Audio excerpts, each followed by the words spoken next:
तो हम लोगों ने अब तक जो पढ़ा वो ये कि नॉइस डिस्ट्रीब्यूशन लॉ क्या है।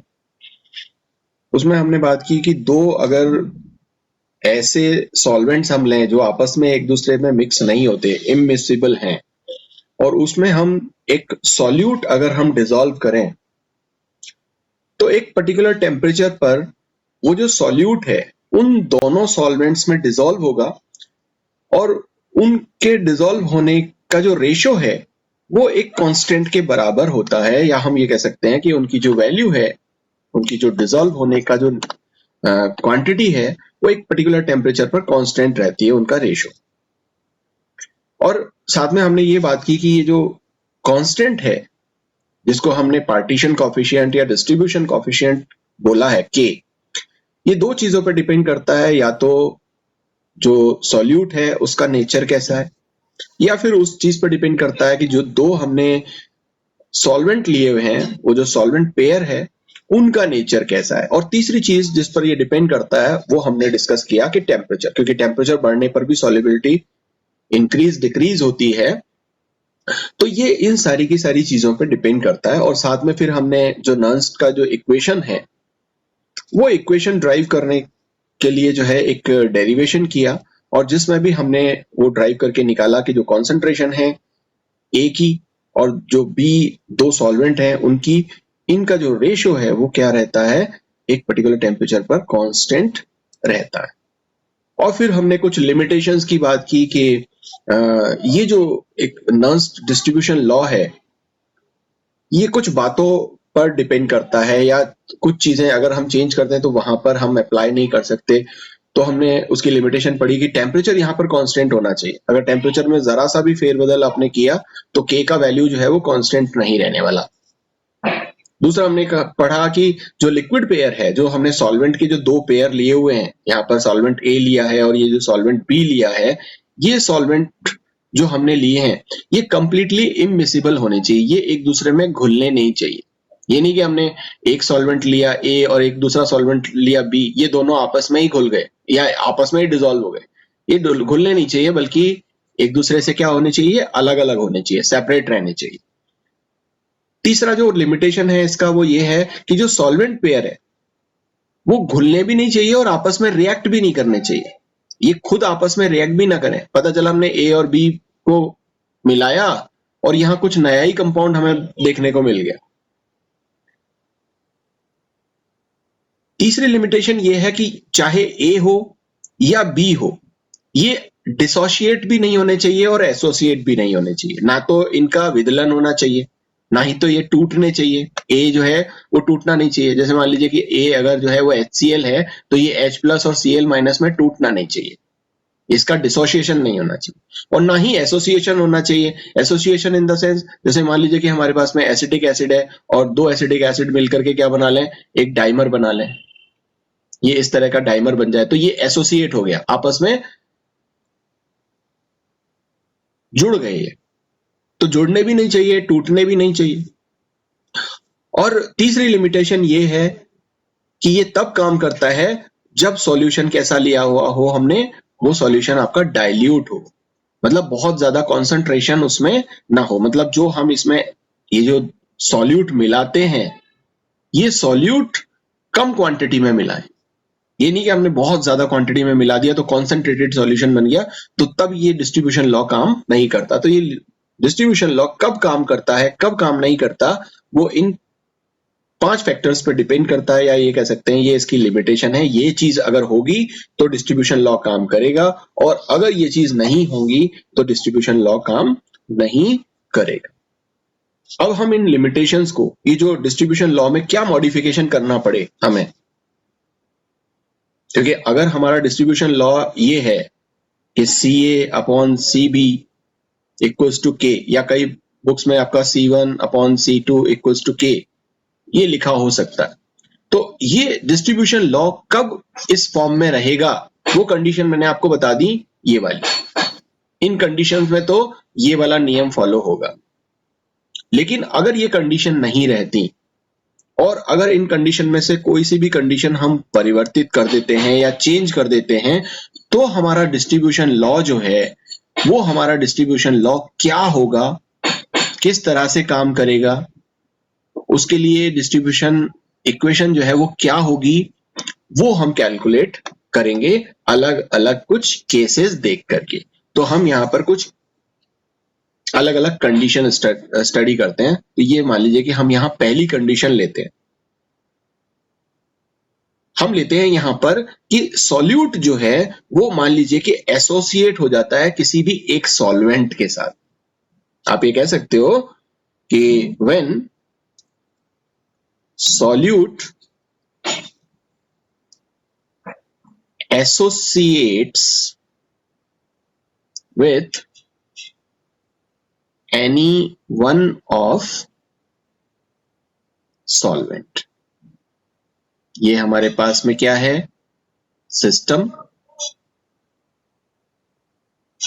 ये सिस्टम में हमने दो सॉल्वेंट ले लिए, एक सॉल्वेंट एक ले लिया और एक सॉल्वेंट बी ले लिया। इसको हम 1 और 2 से रिप्रेजेंट करेंगे। अब ये फर्स्ट और ये सेकंड।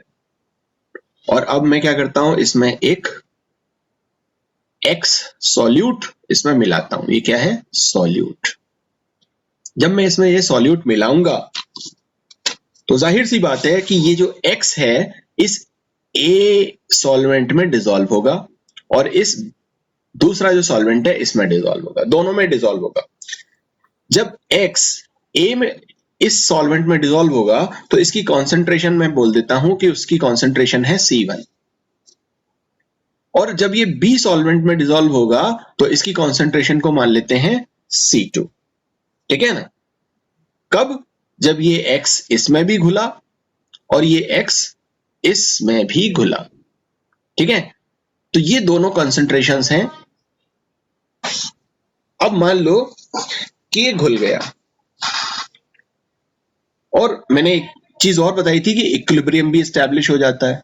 ये एक्स इधर भी जा सकता है, इधर से इधर आ सकता है, इधर से इधर जा सकता है। एक इक्विलिब्रियम जो है वो यहां पर एस्टैब्लिश हो जाता है। तो यहां पर बहुत ज्यादा एरो ना दिखा करके मैं सिर्फ दो ही एरो दिखाऊंगा। ये या तो यहां जा सकता है या ये यहां जा सकता है। एक इक्विलिब्रियम कंडीशन यहां पर ये आती है। और हम ऐसा मानते हैं कि ये जो एक्स है जब इस वन फर्स्ट सॉल्वेंट के साथ में मिक्स होता है तो कोई चेंज नहीं होता, कोई एसोसिएशन नहीं, कोई डिसोसिएशन नहीं, ना तो ये टूटता है ना जुड़ता है। लेकिन जब ये एक्स इस दूसरे सॉल्वेंट के साथ में मिक्स होता है तो ये मान लो कि ये एसोसिएट हो जाता है या जुड़ जाता है। तो आप यहां कहोगे कि इन सॉल्वेंट 1, ये जो सॉल्वेंट फर्स्ट है, इस सॉल्वेंट फर्स्ट में जो एक्स रहेगा, जो सॉल्यूट मैंने डाला है उस वो इस तरह से इक्विलिब्रियम कंडीशन में रहेगा। वो पहले भी एक्स था और बाद में भी एक्स रहेगा।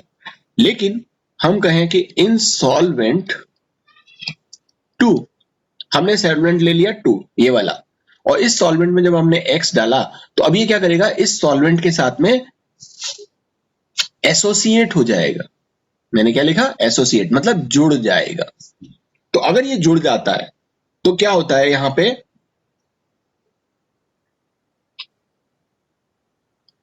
एसोसिएट्स। अच्छा, इसमें विथ हम बाद वाली कंडीशन ले लेंगे, फिलहाल हम लेते हैं एसोसिएट्स इन। अभी ये इस सॉल्वेंट के साथ में एसोसिएट नहीं हो रहा बल्कि खुद अपने आप में एसोसिएट हो जाएगा। जैसे कि इसके n number of x molecules जुड़ करके क्या बना लेंगे, xn बना लेंगे। जैसे कि अगर ये Cl है और ये दो Cl मिलकर के क्या बना देंगे, ये Cl2 बना देंगे, है ना। तो देखो पहले तो ये Cl फॉर्म में था, अब ये Cl2 फॉर्म में हो गया, तो एसोसिएट हो गया, जुड़ गए आपस में। तो ये कंडीशन जो है वो जुड़ने की है कि किसी एक सॉल्वेंट में तो ये जुड़ता नहीं है, लेकिन किसी दूसरे सॉल्वेंट में ये क्या कर लेता है, आपस में जुड़ जाते हैं, एक्स एक्स आपस में जुड़ जाएंगे। अब ये n का जो नंबर है यहाँ n जो है वो 1 भी हो सकता है, 2 भी हो सकता है, 3 भी हो सकता है, 4 भी हो सकता है, 5 भी हो सकता है, कितना भी हो सकता है। ठीक है ना। तो ये x1 तो ये था ही, है ना, तो x1 नहीं लेंगे, ये x2 हो सकता है, x3 हो सकता है, x4 हो सकता है, x5 हो सकता है, x6 हो सकता है, कितने भी x जो है वो आपस में जुड़ सकते हैं। ओके, तो अब क्या होगा,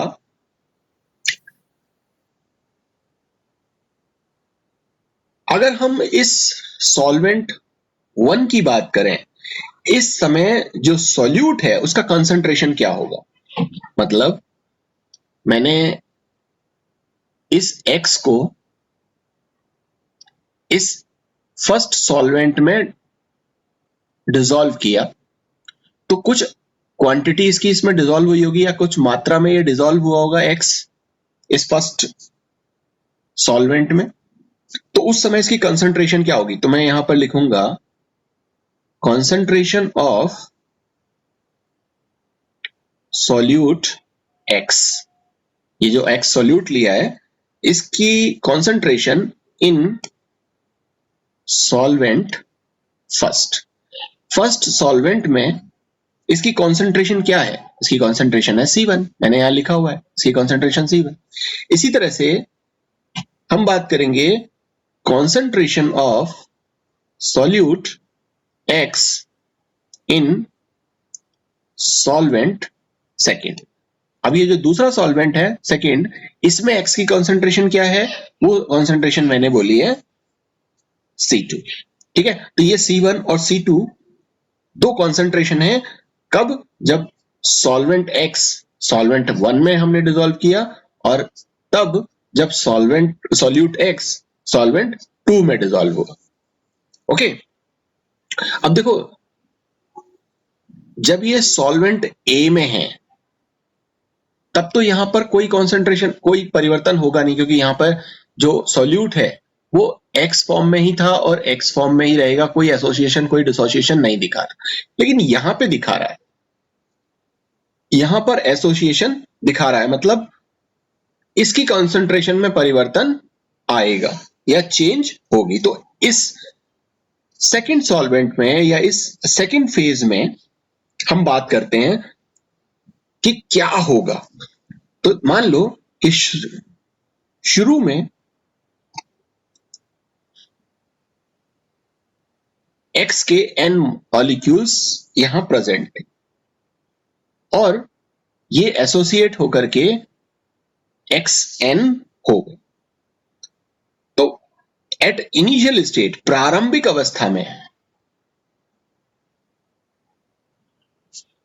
प्रारंभिक अवस्था में क्या रहेगा, इसका कंसंट्रेशन मान लीजिए कि रहता है 1, और प्रारंभिक अवस्था में ये तो बना ही नहीं है, इसकी कंसंट्रेशन 0 है। अब कुछ समय बाद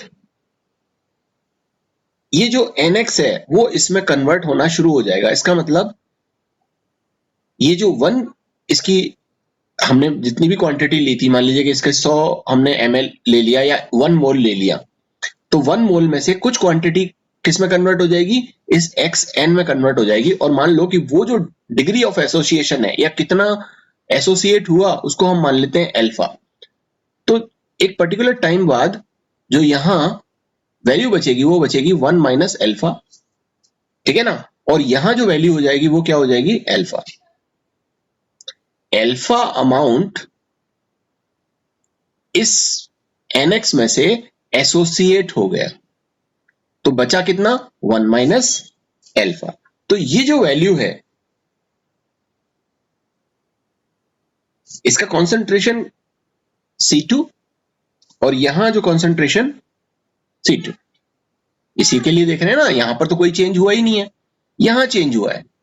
तो कितनी क्वांटिटी है, कितनी मात्रा है और कितनी कंसंट्रेशन है, ये हमने इसको यहां मल्टीप्लाई कर दिया।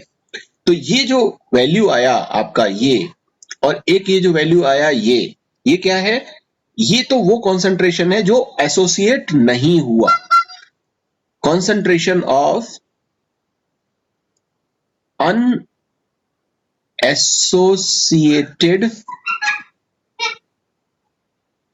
Solute in solvent second. इस सेकंड सॉल्वेंट में जो अभी एसोसिएट नहीं हुआ वो कंसंट्रेशन तो ये है, और जो एसोसिएट हो गया वो क्या है, वो ये है।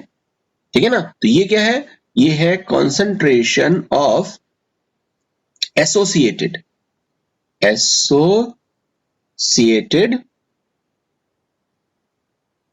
solute in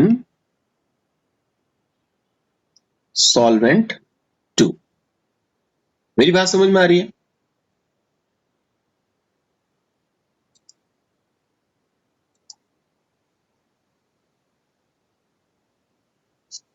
ओके,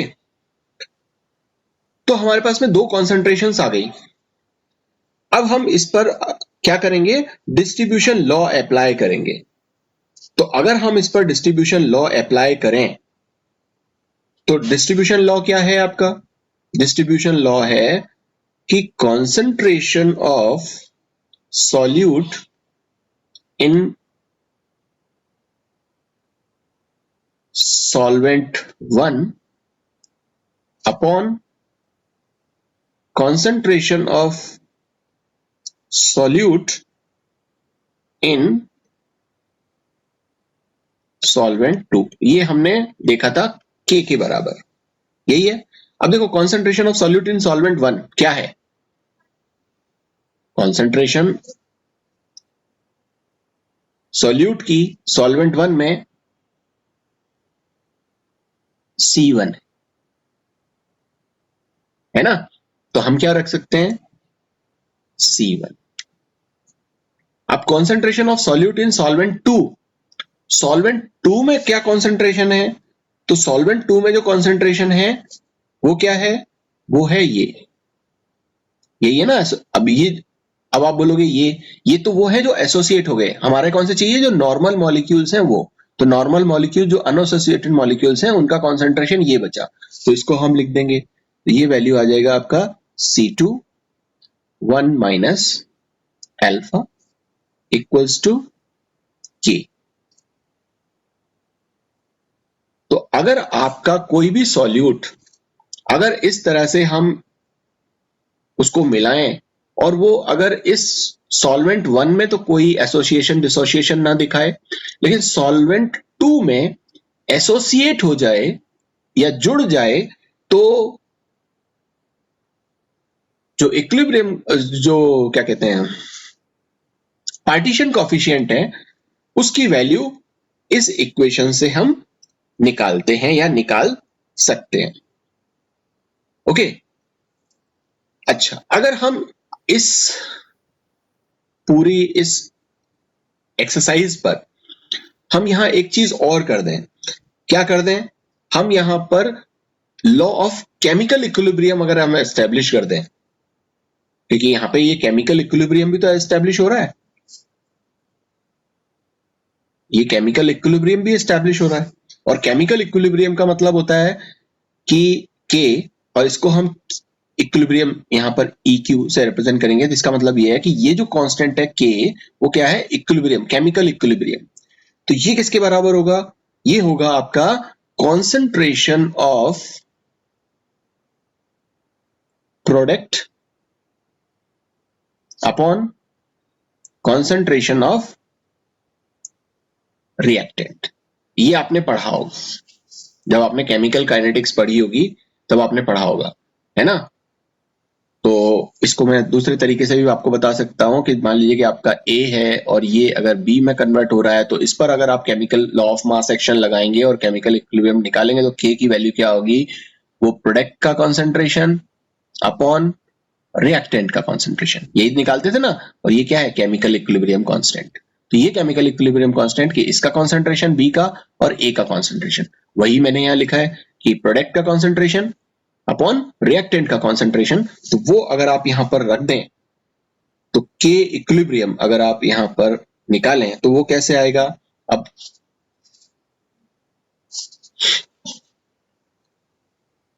जो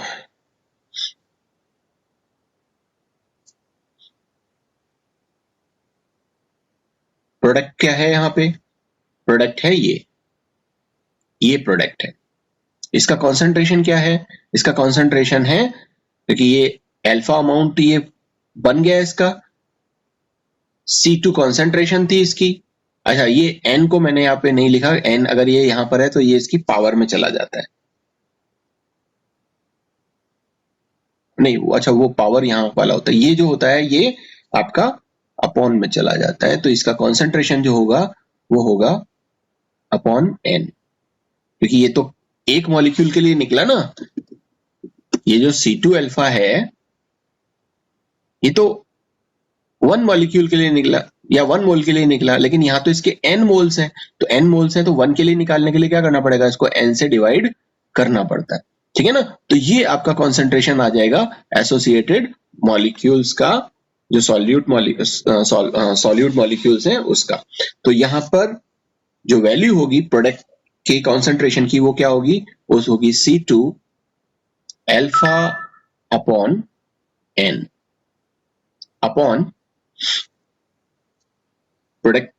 अब ये रिएक्टेंट की कॉन्सेंट्रेशन, तो रिएक्टेंट की कॉन्सेंट्रेशन क्या है, रिएक्टेंट की कॉन्सेंट्रेशन हो जाएगा आपका C2 1 माइनस अल्फा, और ये 1 माइनस अल्फा, और यहां पर क्या है रिएक्टेंट, रिएक्टेंट है आपका NX, NX है ना, तो NX की अगर हम यहां पर निकालेंगे, जैसे अगर यहां पर इसके ये दो मॉलिक्यूल्स होते तो हम क्या कहते A स्क्वायर, तो ये जो वैल्यू है ये पावर में चली जाती है, तो यहां पर n नंबर ऑफ मोल्स इसके काम आ रहे थे तो ये पावर में चली जाएगी, तो यहां पर ये हो जाएगा आपका n,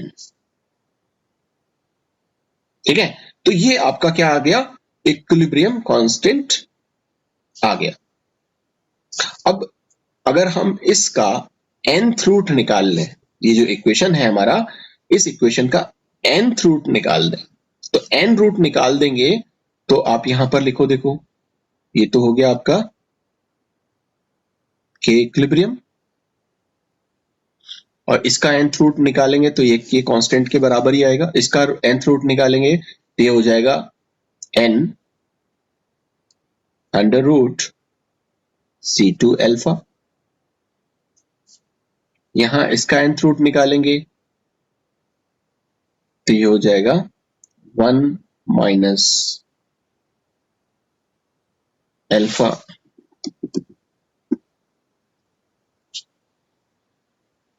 C2, ये इसका nth रूट निकालने पर हमारे पास में वैल्यू आ जाती है जो भी किसके बराबर होती है, एक कांस्टेंट के बराबर होती है।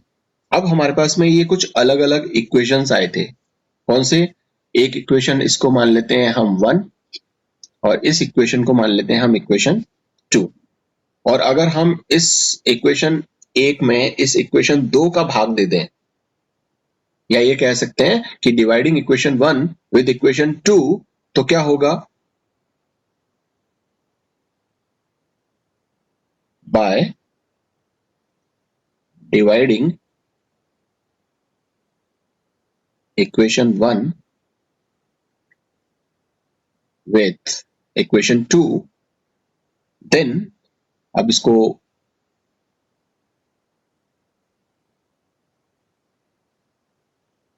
डिवाइड कर दो,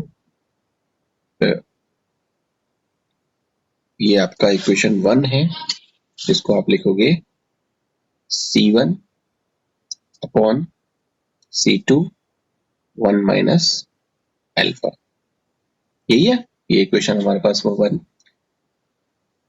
डिवाइडेड बाय, ये इक्वेशन 2 है तो ये क्या चला जाएगा, ये C2 1 minus alpha upon n under root C2 alpha, और यहां ये किसके बराबर हो गया, ये हो गया k, ये हो गया आपका ये जो एक के इक्विलिब्रियम जो कांस्टेंट है, अब ये भी कांस्टेंट ये भी कांस्टेंट, तो यहाँ पर क्या आ जाएगा, एक और कांस्टेंट आ जाएगा, कांस्टेंट। और इसको आप अगर करते हो तो यहाँ क्या होगा, यहाँ पर आप देखो कि C2 1 माइनस अल्फा और ये C2 1 माइनस अल्फा ये आपस में क्या हो जाएंगे, कट जाएंगे, तो जो इक्वेशन आएगा वो हमारे पास क्या बचेगा, वो इक्वेशन बचेगा हमारे पास में C1 अपॉन क्या बचा, ये बचा हमारे पास में n under root C2 alpha equals to एक कांस्टेंट।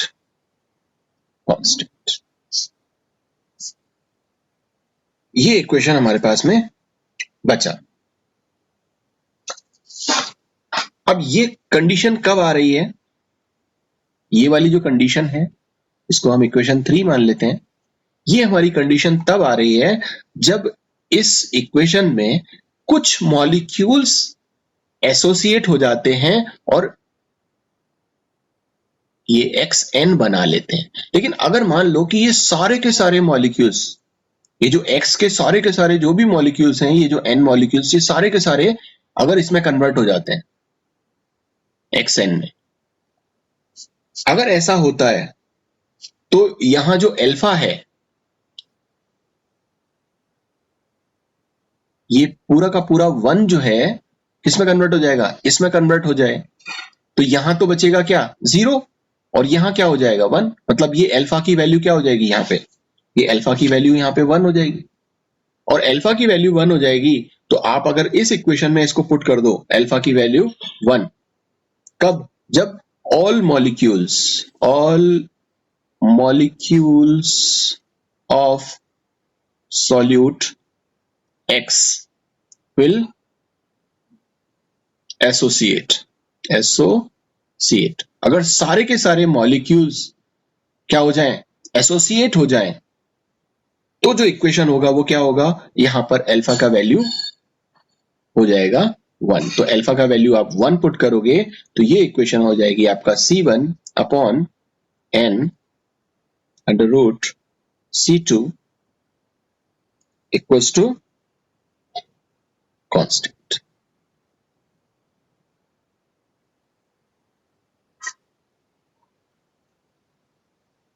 तो अगर आपको कॉन्सेंट्रेशन पता है जो एक्सपेरिमेंटली आप यहां पर निकाल सकते हो, बता सकते हो कि C1 और C2 मतलब X की कॉन्सेंट्रेशन सॉल्वेंट 1 में और सॉल्वेंट 2 में क्या है C1 अपॉन C2, तो आप ये बता सकते हो कि वो कितने नंबर ऑफ मॉलिक्यूल्स ऐसे हैं जो एसोसिएट हुए हैं।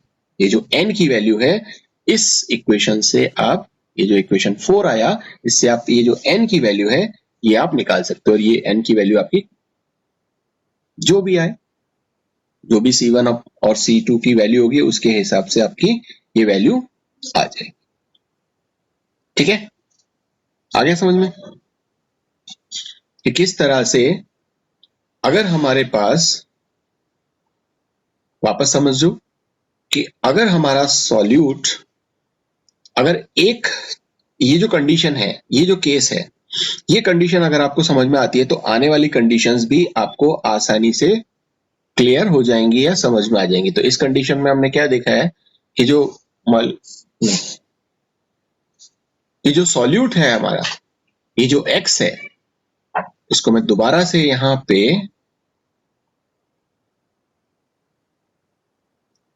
आपको दोबारा से बताऊं,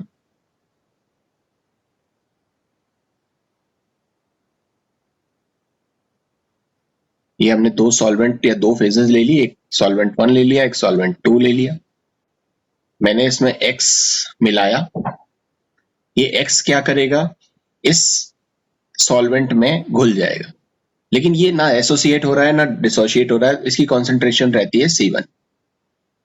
अब ये जो x है इस 2 के साथ में जब आता है तो ये आपस में क्या कर लेगा? इसको एसोसिएट कर लेगा। ये जो n नंबर ऑफ x हैं वो एसोसिएट हो जाएंगे और xn बना लेंगे, और इस समय जो इसकी कॉन्सेंट्रेशन होगी वो हम मान लेते हैं C2, और ये आपस में इक्विलिब्रियम में रहते हैं।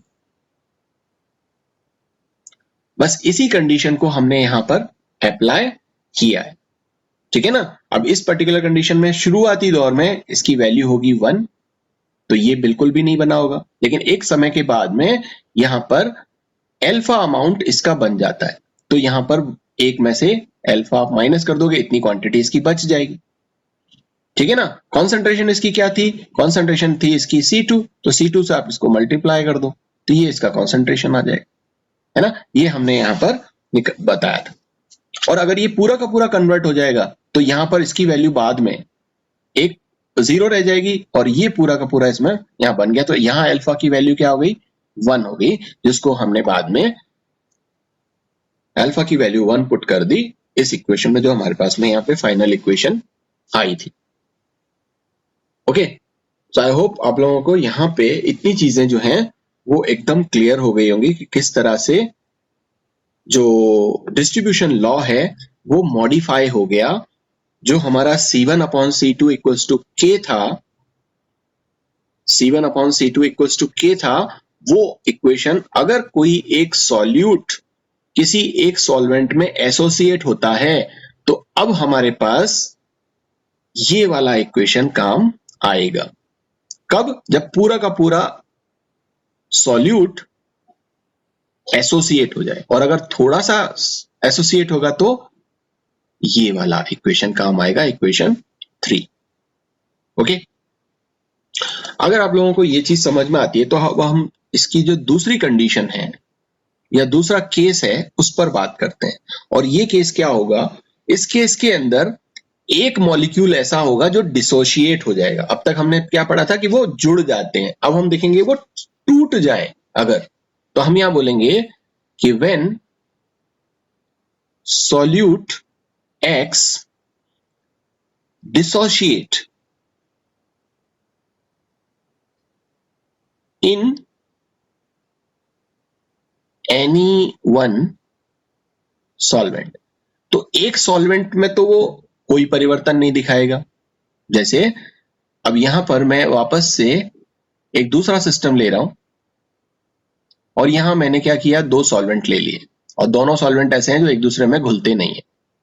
ये 1 है और ये 2 है, और मैंने इस X को इसमें डाला।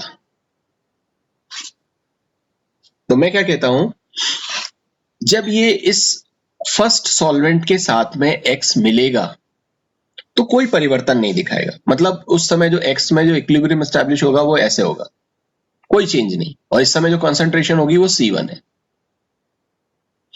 अब ये जो X है वो अगर यहां आता है, ठीक है ना, तो ये जो X है ये क्या करेगा, ये टूट जाता है, डिसोशिएट हो जाता है A और B में, और इस समय जो इसकी कंसंट्रेशन होगी वो क्या होगी, C2, और ये आपस में इक्विलिब्रियम में।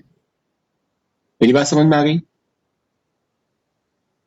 कि अगर हम बात करें सॉल्वेंट 1 की, तो इन solvent first concentration of solute X, इसकी concentration क्या होगी, इसको आप कैसे दोगे, X इस तरह से, ठीक है ना। और अगर हम सॉल्वेंट 2 की बात करें, इसमें जो सॉल्यूट होगा वो क्या होगा, वो टूट जाएगा। X जो है वो किस में कन्वर्ट हो गया, वो A और B में टूट गया। तो इस समय जो इसकी कंसंट्रेशन होगी वो होगी C1, और इस समय जो इसकी कंसंट्रेशन होगी वो होगी C2, जो मैंने आपको यहां पर बताई हुई है। इसकी कंसंट्रेशन C1 और यहां पे C1, तो ये टोटल कंसंट्रेशन आ गई X की सॉल्वेंट 1 में, और ये टोटल कंसंट्रेशन आ गई सॉल्यूट की सॉल्वेंट 2 में। ओके, तो हम स्टडी किसकी करेंगे, हम स्टडी करेंगे इसकी, क्योंकि जहां पे कोई चेंज नहीं हो रहा वहां पर उसको स्टडी तो हम करेंगे नहीं, हम वहां स्टडी करेंगे जहां पर वो डिसोशिएट हो रहा है, चेंज हो रहा है। तो यहां चेंज हो रहा है, तो ये डिसोशिएट हो रहा है, तो डिसोशिएट कहां पर हो रहा है, इस सॉल्वेंट 2 में। ओके, तो हम बात करते हैं अब कि ये हमारे पास में X था,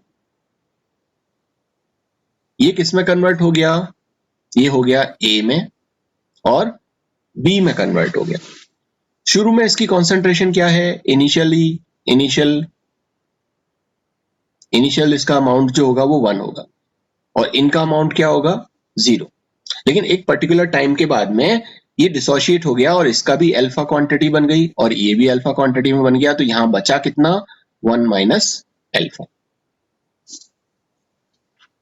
ठीक है, इस कंडीशन में जब ये डिसोशिएट हुआ है, उस कंडीशन में इसकी कंसंट्रेशन कितनी थी, C2, तो इसको हम C2 से मल्टीप्लाई कर देंगे।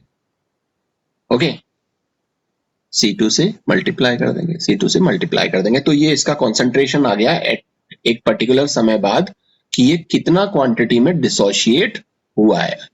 तो ये तो बचा क्या, अनडिसोशिएटेड, जो कि डिसोशिएट नहीं हुआ, मतलब ये बच गया जो डिसोशिएट नहीं हुआ, और ये क्वांटिटी वो है जो डिसोशिएट हो गई, ये वाली क्वांटिटी, और ये वाली क्वांटिटी वो है जो डिसोशिएट हो चुकी है, और ये वो है जो डिसोशिएट नहीं हुई है।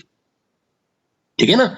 तो यहां आप कह सकते हो ये जो क्वांटिटी है वो अनडिसोसिएटेड मॉलिक्यूल्स की जो फेज या सॉल्वेंट 2 में है वो।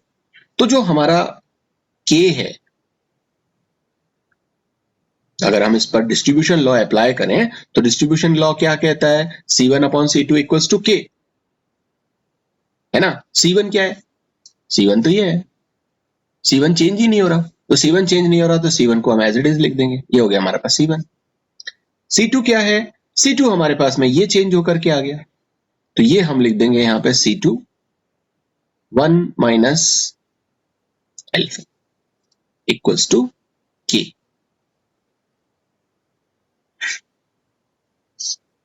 अब आप ये कह सकते हो कि साहब आपने ना इस सॉल्वेंट 2 में एसोसिएशन, इसका डिसोसिएशन करवा दिया, लेकिन मैं तो ऐसा कहता हूं कि ये सिचुएशन ऐसी होती है कि ये मैंने सॉल्वेंट 1 और ये सॉल्वेंट 2 ले लिया, यहां पर मैंने X को मिलाया, और ये X इस सॉल्वेंट 1 में ही क्या हो गया, टूट गया, और इसके अंदर ये एज इट इज रहा, इसमें नहीं टूटा सॉल्वेंट 2 में, जबकि पहली केस में क्या था, सॉल्वेंट 1 में ये एज इट इज था और सॉल्वेंट 2 में टूटा था। हम कहते हैं कि सॉल्वेंट 1 में ही टूट गया, तो उस समय इक्वेशन क्या रहेगी, उस समय इक्वेशन इसकी जस्ट उल्टी हो जाएगी। तो उस समय इक्वेशन को हम बोल सकते हैं K इक्वल्स टू, अब इस समय इसके लिए C1 रहेगा ये, है ना, तो ये हो जाएगा C1 1 minus alpha upon C2, क्योंकि C1 इसकी C1 थी ना, ये C1 और ये C2, तो यहां चेंज हुआ C1, तो यहां पर ये इक्वेशन जस्ट इसका उल्टा हो गया, क्योंकि यहां पर हमने पहले सॉल्वेंट के साथ में दिखा दिया। ठीक है, तो दोनों ही इक्वेशन एक जैसी हैं, बट यहां पर अलग अलग सॉल्वेंट्स में अलग अलग तरीके से कब वो एसोसिएट हुआ वो हम इजीली बता सकते हैं, और इससे हम डिस्ट्रीब्यूशन लॉ को कैलकुलेट कर सकते हैं। ठीक है ना, या ये बता सकते हैं कि जो हमारा डिस्ट्रीब्यूशन लॉ है वो ऐसी कंडीशन में जब हमारा सॉल्यूट एसोसिएट हो जाता है, चाहे सॉल्वेंट 1 में एसोसिएट हो या सॉल्वेंट 2 में एसोसिएट हो, तो हमारे इक्विलिब्रियम कांस्टेंट क्या होंगे, वो ये होंगे according to distribution law. Okay, एक और सिचुएशन हो सकती है, थर्ड सिचुएशन, क्या सिचुएशन हो सकती है कि जो सॉल्यूट है वो दोनों में डिसोशिएट हो जाए, मतलब हमारे पास में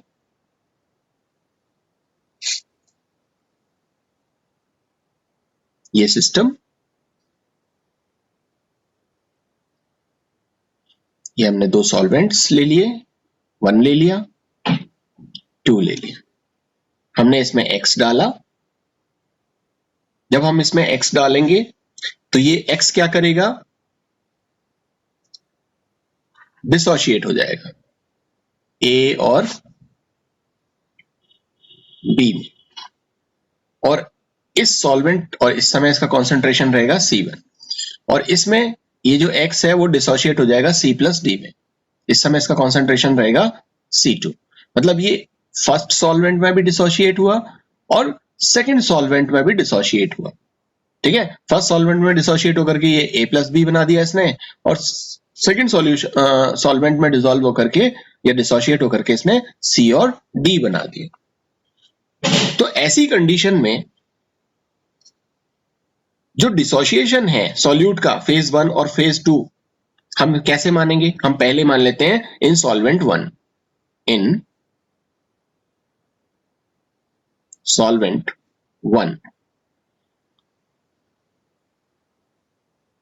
अब ये जो सॉल्वेंट 1 है इसकी हम बात कर रहे हैं,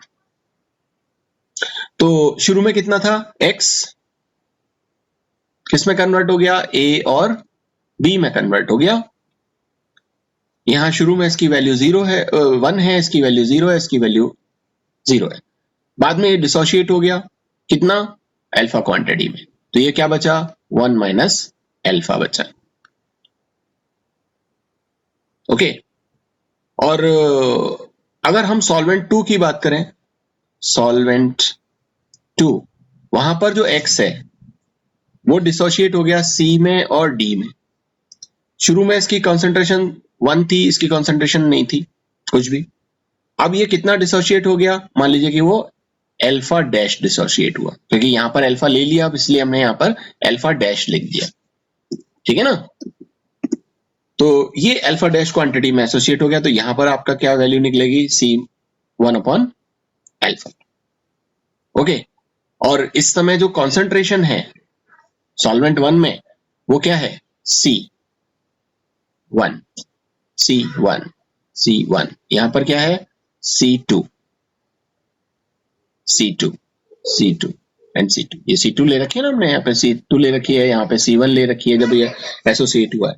तो अब यहां पर अगर आप डिस्ट्रीब्यूशन लॉ को अप्लाई कर दो तो K इक्वल्स टू क्या हो जाएगा भाई, सॉल्वेंट 1 में और सॉल्वेंट 2 में कितना डिसोसिएशन हुआ है। तो सॉल्वेंट 1 में डिसोसिएशन कितना हुआ है, वो हुआ है C1 1 माइनस अल्फा, और 2 में कितना हुआ है, C2 1 माइनस अल्फा डैश। तो ये डिस्ट्रीब्यूशन जो कॉफिशिएंट है उसका वैल्यू आप इस इक्वेशन से निकाल सकते हो। कब, जब आपका ये जो x सॉल्यूट है ये दोनों ही सॉल्वेंट में डिसोशिएट हो गया है तब, ठीक है, क्लियर। सो ये हमारी कुछ कंडीशंस थी आज की। आज के लिए अभी फिलहाल इतना ही। कल हम एक और केस डिस्कस करेंगे या एक और चीज देखेंगे कि अगर हमारा सॉल्यूट कोई केमिकल रिएक्शन करता है किसी के साथ में। अभी तक तो हमने देखा 3 केस देखे या 3 सिचुएशन देखी। एक सिचुएशन हमने वो देखी जब हमने एक सिस्टम लिया, 2 सॉल्वेंट्स लिए, X को डाला, तो X क्या कर रहा है, इसके साथ में एसोसिएट हो रहा है, एक के साथ में एसोसिएट हो रहा है। जैसे मान लीजिए इसके साथ में तो कुछ नहीं होता और यहां पर ये एसोसिएट हो जाता है, ठीक है ना। तो इसके N जो मोल्स हैं वो एसोसिएट हो जाते हैं, ठीक है ना। इस समय कंसंट्रेशन रहती है C1 और इस समय कंसंट्रेशन रहती है C2। एक कंडीशन हमने ये स्टडी की। दूसरी कंडीशन हमने क्या स्टडी की, दूसरी कंडीशन हमने ये स्टडी की कि ये हमने ले लिया, ये हमने सॉल्वेंट 1 ले लिया, ये हमारा सॉल्वेंट 2 हो गया, X हमने इसके अंदर डाला। तो X जब हम इसमें डाल रहे हैं तो अभी तक तो हमने देखा इसके साथ में एसोसिएट हुआ है, अब हम देख रहे हैं डिसोशिएट हो। तो डिसोशिएशन अगर होता है तो डिसोशिएशन का मतलब है कि जो हमने X क्वांटिटी डाली है वो इसके साथ में तो कोई प्रभाव नहीं दिखा रही, लेकिन सॉल्वेंट इसके साथ में आ जाती है तो ये क्या करता है, ये A और B में कन्वर्ट हो जाता है। इस समय इसका कंसंट्रेशन C1 है, इस समय इसका कंसंट्रेशन C2 है। एक कंडीशन हमने स्टडी की कि साहब ये हमारे पास में सॉल्वेंट 1 है, ये हमारे पास में सॉल्वेंट 2 है, X हमने इसमें डाला, ये क्या करता है, ये डिसोशिएट हो जाता है इस सॉल्वेंट फर्स्ट के साथ में, और यहाँ इसके साथ में डिसोशिएट नहीं होता, ये इसके साथ में एज इट इज रहता है। इस समय इसकी कॉन्सेंट्रेशन 1 है, इस समय इसकी कॉन्सेंट्रेशन 2 है। ये हमने स्टडी किया। और एक कंडीशन हमने स्टडी की कि ये हमारे पास में सिस्टम है, ये सॉल्वेंट 1 है, ये सॉल्वेंट 2 है, और यहाँ पर ये जो X है वो इसके साथ में भी डिसोशिएट होकर के और इसके साथ में भी डिसोशिएट होकर के अलग अलग तरीके से यहाँ पर डिसोशिएशन शो करता है। तो इस समय इसके कॉन्सेंट्रेशन 1 है, इस समय इसका कॉन्सेंट्रेशन C2 है। तो ये 4 चीजें हमने यहाँ पर स्टडी की। कल हम बात करेंगे एक ऐसे सिस्टम की, इस सिस्टम की कि जहां पर ये जो मॉलिक्यूल है सॉल्यूट का, इस सॉल्वेंट 1 और इस सॉल्वेंट 2 में जब हम इसको X को यहां पर डालेंगे तो ये जो X है ये X कंबाइन हो जाएगा, इसका कॉन्सेंट्रेशन C1 और इसका कॉन्सेंट्रेशन C1 C2, तो यहां ये क्या करेगा, इसके साथ में कंबाइन हो जाएगा। कंबाइन इन द सेंस कि लेट्स से कि यहां पर तो कोई चेंज नहीं दिखा रहा, इसमें तो ये X जो है वो X ही है, लेकिन इसमें ये जो X है ये इस सॉल्वेंट के साथ, ये जो सॉल्वेंट है ना इसको हम S से रिप्रेजेंट कर देते हैं, इसके साथ में कंबाइन हो जाता है, और कितने नंबर ऑफ मॉलिक्यूल्स के साथ, n number of molecules of solvent क्या हो जाएगा, ये एसोसिएट हो जाएगा या कंबाइन हो जाएगा, और क्या बना लेगा, ये यहां पर बना लेगा XNS, ये बना लेता है। तो क्या सिचुएशन हमारी रहेगी, इसको हम स्टडी करेंगे कल, ठीक है, इस केस को।